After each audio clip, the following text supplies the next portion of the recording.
have learned a lot in my life from that guy, I'll tell you. You know, I am not a preacher, and I don't profess to be much of a teacher, but I have learned something that has really hit me in the last year, and so I guess I just speak from the experience of a 22-year-old, which some things don't change much.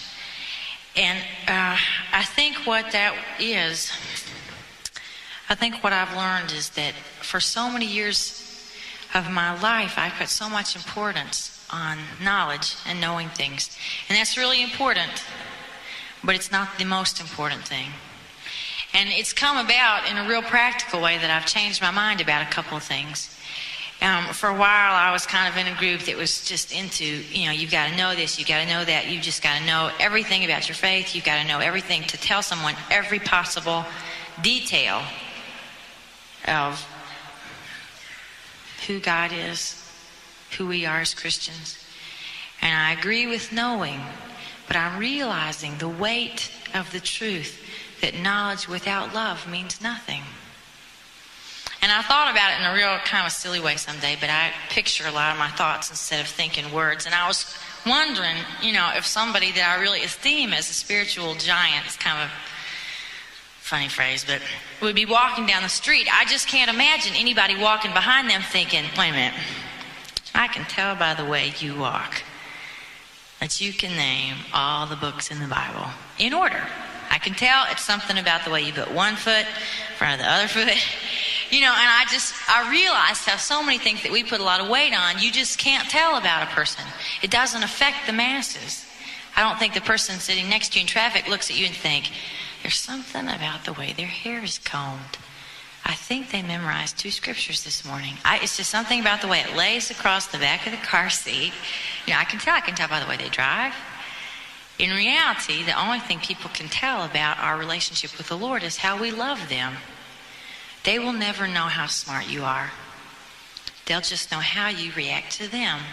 And it's true. The world will know we're Christians by our love. And I got to tell you, in the practical ways, I really fail a lot. And I was thinking about that the other day. I'd gone to the grocery store. And quite honestly, living so much time on a bus, I have not really learned to cook. And the grocery store is just a crazy place to be because I don't know where anything is. And sometimes just 4 items can take me about an hour and a half to find.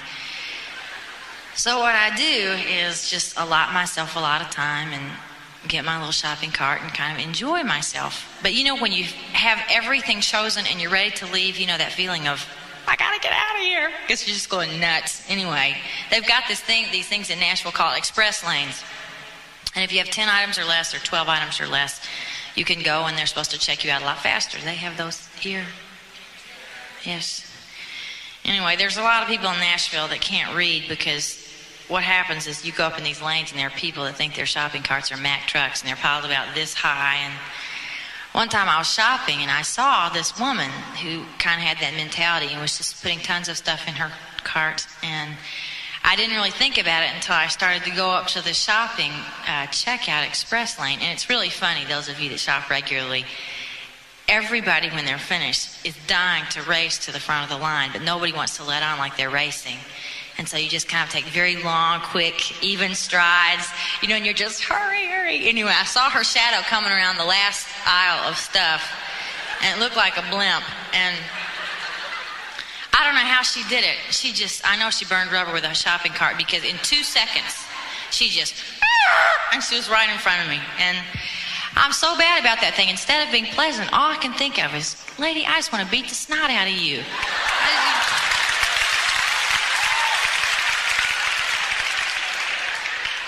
And I realize that's not a very loving attitude to have, but even those of you that feel like that's a little on the edge, I know that in a situation like that, all you want to do is ram your cart in her rear end. You feel that. And I'm starting to realize, you know, Amy, you're wanting so much to be a Christian in the practical places of your life. Well, here's a perfect example, a perfect opportunity to let the Spirit of God intervene in what you feel like doing. You know, and for all I know, I rarely think this because it's so easy to just be concerned with your schedule and your timetable. And for all I know, that lady's just had a really horrible day. And while they're counting up her 80,000 items, I could be talking to her, just saying, how's your family? And I know that sounds like something so simple, and I told you I'm not a preacher, and I think simple thoughts, but I honestly believe if Jesus doesn't make a difference in the little mundane, practical circumstances of our lives,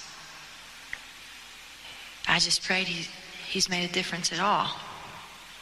Because that's where he becomes an arm on this earth, is through your life and through the people that watch you and the people that your life touches. And I know that he just wants everybody that's ever walked this planet to know him. And if there's anybody tonight that is feeling arm's length from God, that's as distant as you're ever going to get, because we're the only ones that can push him away. And I pray that somehow through our craziness or our weakness or whatever you see in us, I pray that you can realize that God loves us all. No matter how down you're feeling or how good you're feeling, he's there.